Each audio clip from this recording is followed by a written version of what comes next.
안녕하세요. 다나명상센터 대표 이유한입니다. 오늘부터는 해심밀경을 강의해 드리겠습니다. 서품에 있는 1강을 강의해 드리겠습니다.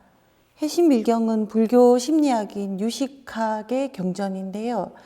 깊고 비밀스러운 해석의 경전으로 이 하나로 수행의 모든 체계와 요체를 알려줄 수 있습니다.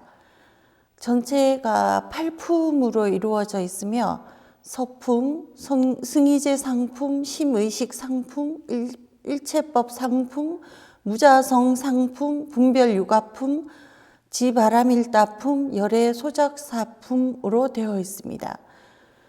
특히 분별유가품은 사마타와 위파사나에 대해 자세히 설하고 있는데요.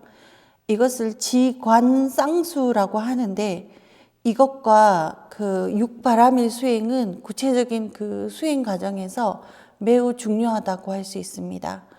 앞에 명상 강좌들은 이 불교의 전문적인 수행에 들어가기 전에 일상생활에서 실천할 수 있는 그 명상 방법들을 소개했습니다. 지금부터는 좀 더 전문적인 불교 수행을 하고자 하시는 분들에게 도움이 되는 강의로 진행하려 합니다. 서품부터 하려고 하는데 모두 현대적인 언어로 재해석하려 하며 그 지훈 스님이 번역하신 해심밀경을 교재로 사용하였음을 밝힙니다. 모든 불교 경전은 여시아문으로 시작하죠. 이것을 이제 육성취라고 하는데요.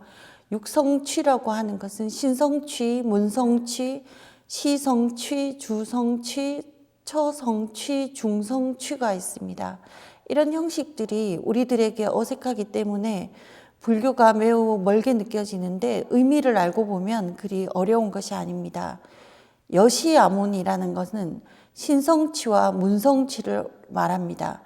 그 설법을 듣는 사람의 마음이 믿음에서 시작되기 때문에 여시아문으로 시작합니다. 그리고 어디에서 누가 누구에게 언제 설해졌느냐까지 해서 육성취가 되는 것입니다. 최극 자제 정식 위상 열애소도, 이것은 완벽한 자유와 깨끗한 마음을 형태로 삼으신 곳이 열애께서 계신 곳이다라는 뜻입니다. 과제장엄, 열애장엄, 지소이처, 대념해행, 이위유로, 대지묘간, 이위소승, 대공무상, 무원해탈, 위소인문. 자, 이거는 해심밀경에 나오는 구절을 제가 뽑은 건데요. 가장 높은 장엄이 의지하는 곳은 큰 생각과 지혜와 실천으로 여유롭게 길을 삼으시고 사마타와 위파사나의 수레를 타시고 또 비어있음과 무원의 해탈을 문으로 삼으시다라는 뜻입니다.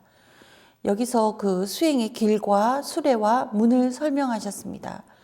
이는 수행에 있어서 중요한 부분을 설명하신 것인데요. 이것을 봐도 바로 비어있음을 목표로 삼으면 안 된다는 것을 쉽게 알 수 있습니다. 이 길을 수레를 타고 들어가는 문이 비어있음이다라고 표현되고 있죠. 수레라고 표현한 것은 지관쌍수를 말하는 것입니다. 그래서 위파사나와 사마타 명상이 균형을 이루어야 수레가 삐뚤거리지 않고 지나가는데요. 사마타에 치중되면은 그 분석적인 통찰이 부족하게 되고 또 위파사나에 치중하게 되면 너무 지나치게 예민하고 분석적으로 되는 것이죠. 그러니까 이 부처의 경지가 과연 무엇인가를 이해하는 일과 또 그 경지에 이르는 길이 무엇인가를 이해하는 일은 좀 다를 수 있습니다. 그리고 그 일반인의 삶의 고난을 해결하는 길도 좀 다를 수 있습니다. 부처의 경지를 이해하고 믿음을 가지는 일은 매우 중요한 시작이 되겠죠. 그 다음에 또 구절을 하나 살펴보면요. 열애해탈, 묘지구경, 증무중변, 불지평등, 극어법계, 진어공성, 국미래제. 자, 이것은 무슨 뜻이냐면 부처의 경지는 중간도 끝도 없는 경지이며 부처의 경지는 평등하여 법계에 두루하여 허공의 성품을 보이며 미래 세계까지 모두 미친다. 또한 무한하고 평등하며 시간과 공간을 초월하는 경지를 말한다.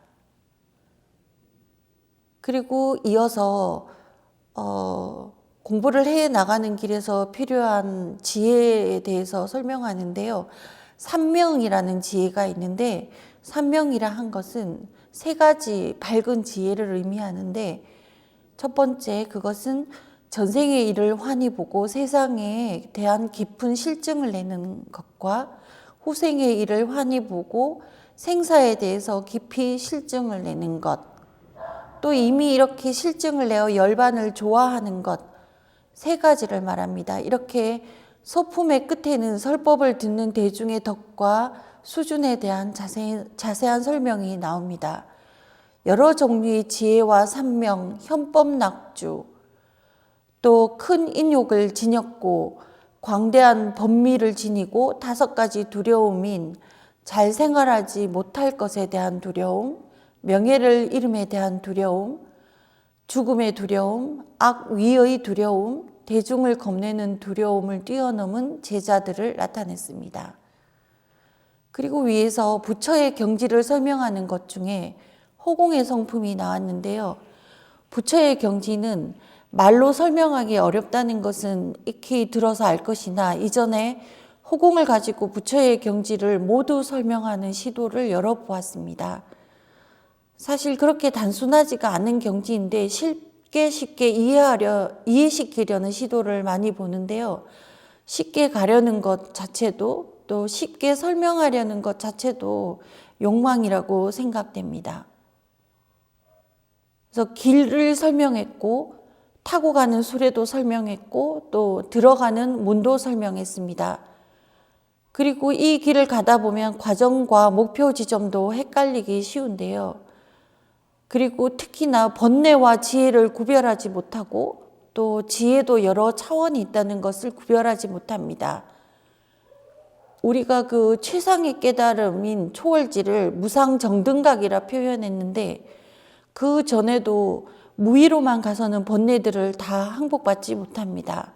예를 들면 더 이상 생사의 윤회를 하지 않으려 하고 세속적인 것들을 싫어하는 것을 스스로 번뇌라고 여길 수도 있습니다. 하지만 이것은 공부를 해 나가는 과정에서 일어나는 지혜의 일종인데 무상정등각이 아닐 뿐입니다. 그래서 지혜에는 수준과 여러 가지 종류의 차이가 있습니다. 비어 있다는 것은 유와 무의 이야기가 아니라는 것을 설명드렸었죠.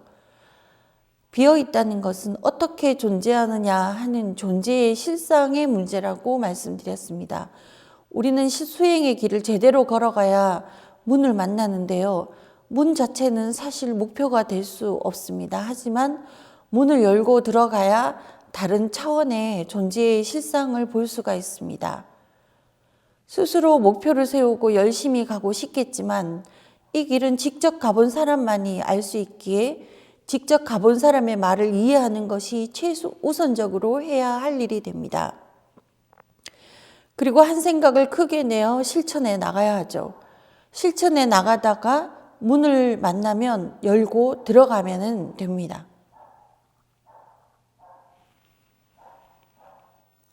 오늘은 여기까지 말씀드리겠습니다. 감사합니다.